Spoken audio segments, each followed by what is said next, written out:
Hola, hola, muy buenos días. Dios te bendiga. Me es grato recibirte. Te doy la más cordial bienvenida, hermano, hermana, a este tiempo de reflexión bíblica en la palabra del Señor. Vamos juntos entonces de inmediato a lo que el Señor nos tiene para esta mañana en su palabra, y la encontraremos en la segunda carta del apóstol Pablo a los Corintios, capítulo 7, versos 8 al 10. Capítulo 7. Y voy a dar lectura en la Nueva Traducción Viviente. Dice así: no lamento haberles enviado esta carta tan severa, aunque al principio sí me lamenté, porque sé que les causó dolor durante un tiempo. Ahora me alegro de haberla enviado, no porque los haya lastimado, sino porque el dolor hizo que se arrepintieran y cambiaran su conducta. Fue la clase de tristeza que Dios quiere que su pueblo tenga, de modo que no les hicimos daño de ninguna manera.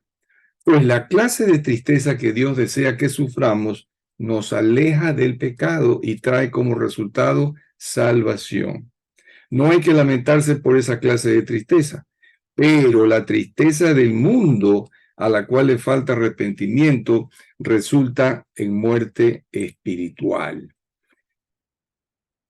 Les confieso que cuando yo leí por primera vez este pasaje, no entendía esto de la tristeza según Dios y la tristeza según el mundo, aunque intuía más o menos qué es lo que el apóstol quería dar a entender. Sin embargo, no me fue revelado sino hasta más tarde por el Señor para entender realmente qué es lo que quería aquí decir el apóstol Pablo. Bueno, nos encontramos con que él se dirigía a los corintios y se refería a que la anterior carta, pues seguramente habrá sido la primera a los corintios, les había regañado, les había hablado severamente. Y al principio él se lamentó porque se dio cuenta de que les había causado algún dolor, alguna aflicción durante un cierto tiempo. Pero luego él dice: ya no me lamento, más bien ahora me alegro en haberles enviado. No porque les haya causado dolor, ¿no? Sino porque ese dolor que se causó en ustedes resultó en bien, resultó para bien, para que ustedes enmendaran la conducta que habían demostrado, ¿no? Y ahí empieza a hablar que es la clase de tristeza que Dios quiere que su pueblo tenga. Así que pues no había habido ningún daño. Entonces, ¿cuál es la tristeza según Dios y la tristeza según el mundo? Porque dice que la tristeza del mundo no tiene arrepentimiento y resulta en muerte espiritual. Entonces aquí nos vamos a concentrar en el significado de esto.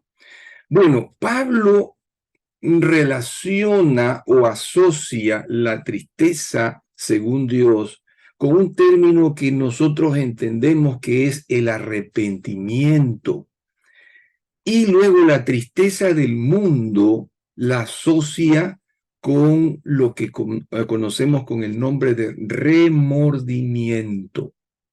Arrepentimiento y remordimiento son dos cosas muy diferentes, porque en el arrepentimiento se produce un acercamiento a Dios en búsqueda de perdón, pero en el remordimiento solamente hay culpabilidad y es una trampa en el que la persona que está remordida cae y no tiene manera de salir. Vamos entonces a ver qué es lo que dice el diccionario acerca del arrepentimiento para poderlo entender mejor, para que nos ayude, ¿verdad? Dice que es un cambio de manera de pensar, es decir, en la mente y también en el corazón, que brinda una nueva perspectiva de Dios, o sea, una perspectiva de Dios acerca de uno mismo y del mundo, e implica apartarse del pecado y volverse a Dios en busca del perdón. Es decir, una vez que uno cae en conciencia de la situación o la posición en que se encuentra delante de Dios, No, entiende que Dios lo que quiere es que esa persona abandone el pecado, tome la decisión de dar un giro a su vida y acercarse a Dios para que Dios con el perdón le dé la salida a esa conciencia de culpa que tiene, porque ha entrado en conciencia de que es pecador. Eso es lo que significa el arrepentimiento. Pero ahora veamos el remordimiento. El remordimiento, dice el diccionario, que es un sentimiento de culpabilidad muy fuerte, ¿no? Que experimenta una persona por algo que ha cometido y que la intranquiliza o la trastorna. Y da aquí un ejemplo extraído de alguna obra literaria que dice: rechazado por su sobrina e incapaz de vivir con el remordimiento de haberle sido infiel a la memoria de su difunta esposa, don Jaime acaba por suicidarse. Ahí está. Ese es el fin del remordimiento en muchos casos. Es el caso, por ejemplo, de Judas Iscariote. Él no se arrepintió porque no fue en búsqueda de Jesús o no se arrodilló y le pidió perdón a Dios para poder salir de ese sentimiento de culpa, sino que se enfocó en sí mismo y fue a buscar de alguna manera la culpa, echársela a los fariseos, a las autoridades religiosas que lo habían sobornado con las 30 monedas de plata, si recuerdan, y entonces él se las echó allí porque ellos no las querían recibir. Y él se fue de allí sin encontrar salida a su culpa. Entonces, entendamos algo importantísimo. En el remordimiento, la persona, el individuo, lucha internamente y lidia contra su sentimiento de culpa. El remordimiento se asocia al yo porque se enfoca en sí mismo, se enfoca en su culpabilidad, ¿no? Y se achaca la culpa, y se achaca la culpa: ¿cómo pude haber hecho esto? ¿Cómo le pude haber fallado a tal persona o a Dios? ¿No? Entonces, es una lucha por tratar de alguna manera de reivindicarse en su yo, pero no se humilla, no reconoce la culpa con el objeto de ponerse a cuentas con la persona a quien se le hizo el daño, sino que se enfoca en sí misma, ¿no? Y no se perdona a sí mismo. Por lo tanto, ¿no? Cae en una trampa al no perdonarse a sí misma por el acto cometido y no encuentra salida a su culpa porque no encuentra perdón de sí mismo y no encuentra perdón de nadie. Entonces una persona empieza a vivir con ese remordimiento y cada vez se hace más insufrible ese sentido de culpa. No encuentra lugar a donde pueda estar tranquilo. No puede huir de su propia culpa porque la carga aquí adentro donde quiera que él vaya.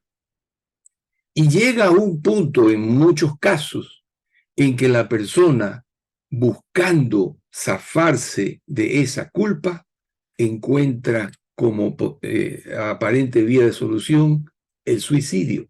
Es exactamente lo que ocurrió con Judas Iscariote. Judas Iscariote, por el remordimiento, terminó matándose y se ahorcó, dice la Escritura. Ese es el remordimiento que lleva a la muerte espiritual, porque él fue condenado en su espíritu para toda la eternidad. Ciertamente no vamos a ver a Judas en el reino de los cielos. Él tiene un lugar en el lago de fuego y azufre. Más bien, el arrepentimiento se enfoca no en sí mismo y en su culpa, se enfoca en la otra persona y siente un dolor por haber causado el dolor o una afección a otra persona, o en este caso a Dios. Entonces se duele por el pecado cometido a Dios y por el pecado que ha cometido contra, no sé, su esposa, su esposo, sus hijos, etcétera, sus hermanos, su familia o quien quiera que haya sido. Se enfoca en el otro, en el dolor causado al otro, ¿no? Y busca salida en el perdón. Esa persona se humilla, no se exalta en su yo, sino más bien se humilla y va y busca el perdón en la persona afectada. En el caso de Dios, va y busca perdón de Dios para que esa culpa sea liberada y de esa forma pueda estar completamente libre de la culpa. Yo no sé si esto está claro, pero hay una gran diferencia entre el arrepentimiento, que es el dolor que se siente según Dios, para acercarse a Él y pedir perdón por sus pecados. Porque dice en el verso 10, es la clase de tristeza, el arrepentimiento, que Dios desea que nosotros experimentemos o suframos porque nos aleja del pecado. Claro, nosotros ya sabemos que la causa de esto fue el pecado y la aborrecemos y queremos abandonar el pecado y tomamos una decisión de no volver a esa vida consuetudinaria de pecado. ¿Y qué trae como consecuencia el resultado? La salvación, pues, porque te liberas de la culpa del pecado, ¿no? De ese tipo de tristeza no hay que lamentarse porque es la tristeza según Dios que lleva a salvación.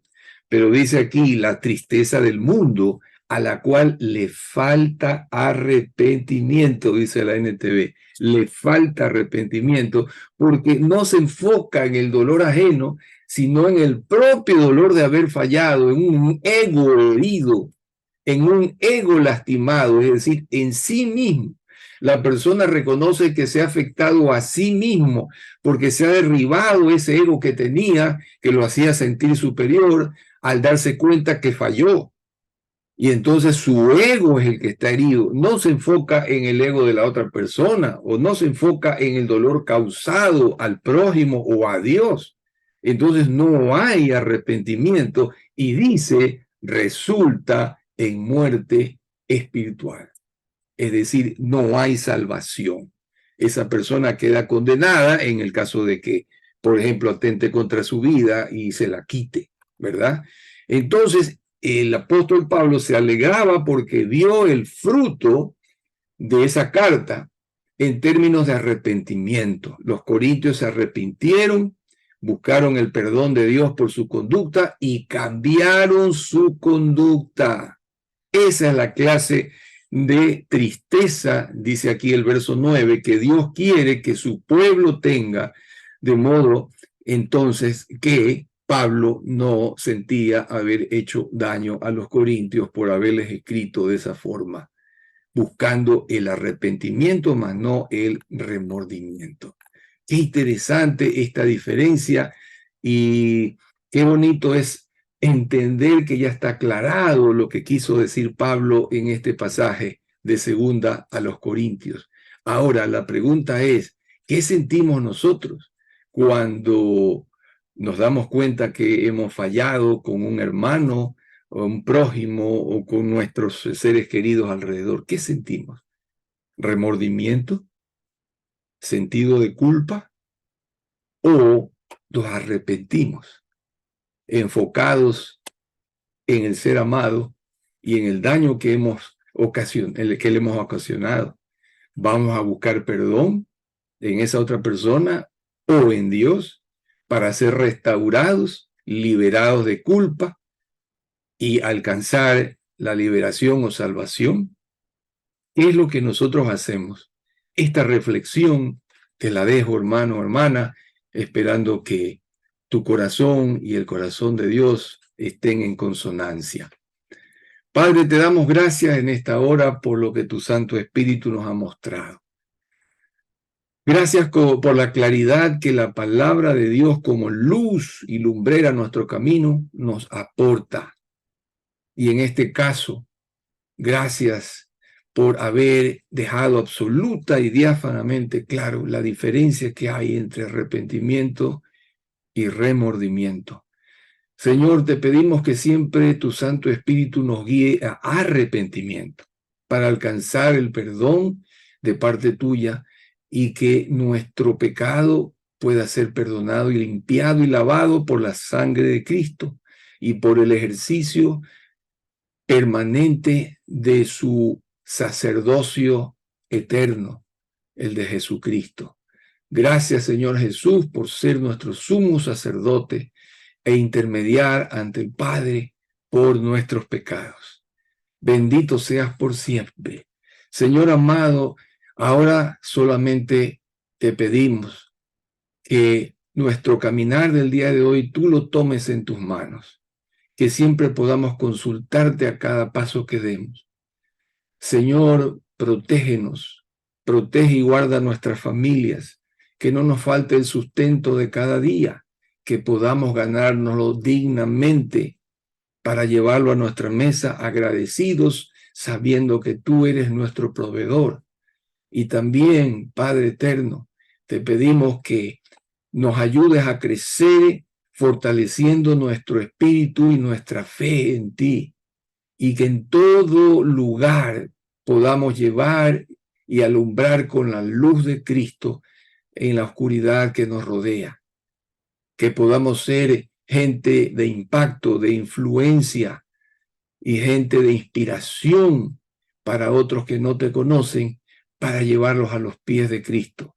Señor Jesús, ven pronto. Tu iglesia te anhela, pero no antes de que todos los que hayan de ser salvos lo sean, y tú sabes quiénes faltan. Señor, te alabamos, bendecimos tu nombre y quedamos agradecidos en Cristo Jesús. Amén, amén y amén. Maravilloso tiempo de reflexión. Gracias por tu grata compañía una vez más. Te bendigo y deseo para ti un excelente día. Que el Señor te bendiga y nunca te olvides que Él te ama y este tu servidor también. Hasta una próxima.